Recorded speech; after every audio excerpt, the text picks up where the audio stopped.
Episode 6, A New Beginning. Scene 1, the morning after. The first light of dawn filters into the den. Keon sits beside Ronnie, his paw gently resting on her shoulder, his eyes locked on her face. Nestled beside her, the newborn cub sleeps soundly, wrapped in the warmth of new life. Their tiny breaths, soft and steady, bring a flicker of hope to Kyan's weary heart. Though exhaustion weighs heavily on him, the sight of his family renews his strength. Ronnie stirs. Her eyes flutter open, landing on the cubs. A tender smile, the first in days, touches her lips. They're beautiful, she whispers her, voice hoarse but overflowing with love. Keon, eyes brimming with emotion, leans in and nuzzles her. We made it, Ronnie, we made it through. Her gaze meets his. She's still weak, but the fire in her spirit remains. I'm just glad you're here. Keon holds her paw tightly, grounding himself in the simple truth. She's alive. Still with him. Still here. Scene 2. Kiara and Kavu's visit. Later that morning, Kiara and Kavu arrive. Kiara's face lights up at the sight of Ronnie awake, though a flicker of concern lingers in her eyes. She moves to Ronnie's side, gently sitting next to her. Kavu stays near the entrance, alert. How are you feeling? Kiara asks softly. Better, Ronnie replies her, voice steadier. It's been a long road, but they're here. I almost didn't. Her voice trails off as she looks down at her cubs. Kiara reaches for her paw. But you did. You're stronger than you think. Ronnie smiles faintly. I couldn't have done it without Keon. Kavu steps forward, his tone calm but resolute. We're here for you, Ronnie. Whatever you need. Kiara's touch is warm on her shoulder. Family looks after each other. You're not alone. Ronnie nods, exhaustion still heavy, but comforted by their presence. She glances at Keon. Whatever challenges lie ahead, they'll face them together. Scene 3, the first test. Outside the den, Keon speaks quietly with Simba and Nala. He's trying to appear strong, but the toll of recent days is written across his face. Ronnie's getting stronger, Simba says, watching his son closely. But don't forget to take care of yourself, too. Keon exhales. I can't think about me right now. I just need her to be okay. Simba nods slowly. I understand, but even you need rest, Keon. You can't carry this alone. Keon glances back toward the den. He can hear Ronnie's voice, soft and alive. He takes a breath. I'll be okay. I just need to keep going. For her. For our family. Simba places a paw on his son's shoulder. And you will. You're already doing more than anyone could ever expect from you. Scene 4. A difficult decision. As the sun climbs higher, reality sets in. Ronnie's recovery is slow. She's too weak to care for the cubs on her own. Keon rarely leaves her side, haunted by the thought that something could happen if he looks away. Noticing his growing tension, Kiara gently pulls him aside. You have to trust her strength, Keon, she says quietly. She's survived this. The cubs are safe. But what if she gets in danger? What if I can't make it back in time? Kiara, I can't go through that again.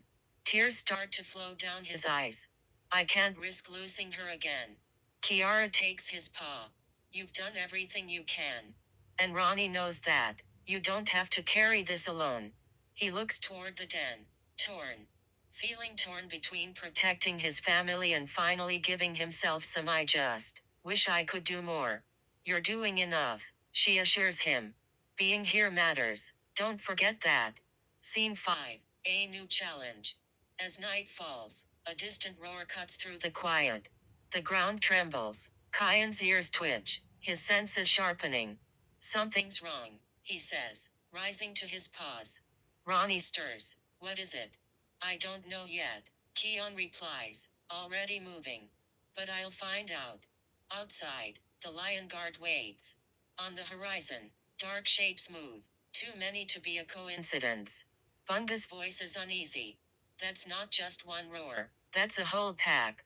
Scar's followers, Keon mutters, eyes narrowing. Fully scans the distance. They're advancing fast. We have to act. Keon looks back toward the den. Hard heavy. Ronnie is still vulnerable. The cubs, defenseless. Simba approaches, placing a steady paw on his son's shoulder. We'll protect them, but the Pride Lands need you too. Keon hesitates, then nods. Dad, he says, please keep her safe, please. Let's move. We defend this land, together. Scene 6. Protecting the Pride Lands. Darkness blankets the Pride Lands as a tense stillness settles over the savannah. The stars above flicker faintly, but they offer no comfort. A low rumble travels through the earth, distant yet unmistakable. The enemy is coming. Keon stands at the head of the Lion Guard on a rocky outcropping overlooking the valley.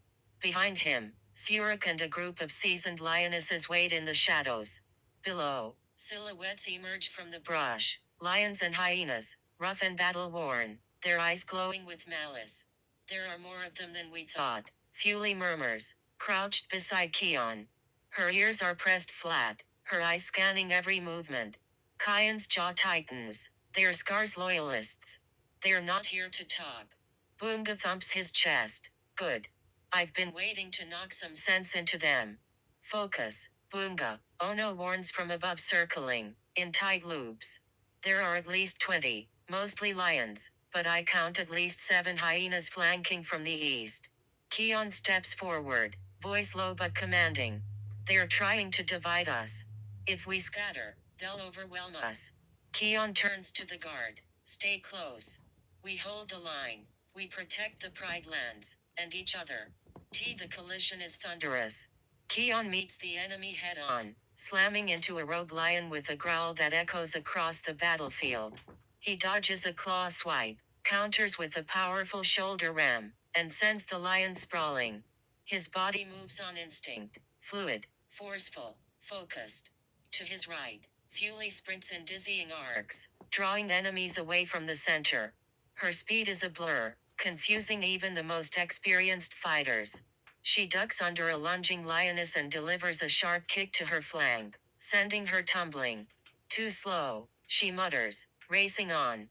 Besht holds the left flank, a living wall of muscle and resolve. Hyenas leap at him in pairs, but he swings his massive frame like a wrecking ball, tossing them aside like twigs. Poa, he grunts, stomping the ground to knock an approaching lion off balance. Meanwhile, Ono swoops from above, calling out tactical updates. Kyan, 3 behind you. Boonga, incoming from the ridge. Boonga answers with a mighty leap from a boulder, cannonballing into a cluster of hyenas with wild laughter. Zukazama, he shouts, bowling over them like stones. Surik leads the lions into the thick of the battle, roaring orders and fighting alongside Keon. Back in the den, Ronnie watches the distant battle, the sounds of roaring and screeching piercing the night. Her body is still fragile, her breathing shallow, but her eyes burn with fierce protectiveness. She curls her body around the cubs, shielding them with trembling limbs. Back on the battlefield, the guard begins to feel the weight of the fight. Kyan's sides heave with each breath. A gash bleeds down his shoulder. But he doesn't slow. He locks eyes with the enemy's leader, Kizaru, a towering lion with a ragged mane and cruel smile. One of Scar's oldest generals. This land doesn't belong to you, Kizaru sneers. Scar's blood runs through it still. Not while I'm alive, Keon growls, stepping forward. They clash. The fight is brutal. Claw against claw, roar against roar. Kizaru lands a strike that sends Keon staggering, but the young lion recovers, tapping into the full strength of his roar. With a deafening cry, Keon unleashes the roar of the elders. A surge of wind and ancient energy explodes from him, sweeping across the battlefield. It lifts Kizaru off his paws and sends the enemy scrambling. The lion guard regroups behind him, breathless but victorious. They're retreating, Ono calls from above. They're falling back. Silence slowly returns to the Pride Lands. Keon stands panting amidst the scattered remains of the battlefield. His mane is soaked with sweat and blood. His muscles tremble, but his heart is steady. The land is safe, for now. He turns, limping back toward the den. Ronnie looks up as Keon enters. His silhouette is backlit by the first hints of dawn. He's bruised, bloodied, but alive. He approaches slowly. The cubs stir as he settles beside her. They're safe, he whispers, voice ragged with exhaustion and relief. Ronnie meets his eyes. Her smile is faint, but radiant. So are you. He rests his forehead against hers, closing his eyes. The battle is over, but the journey of their family has only just begun.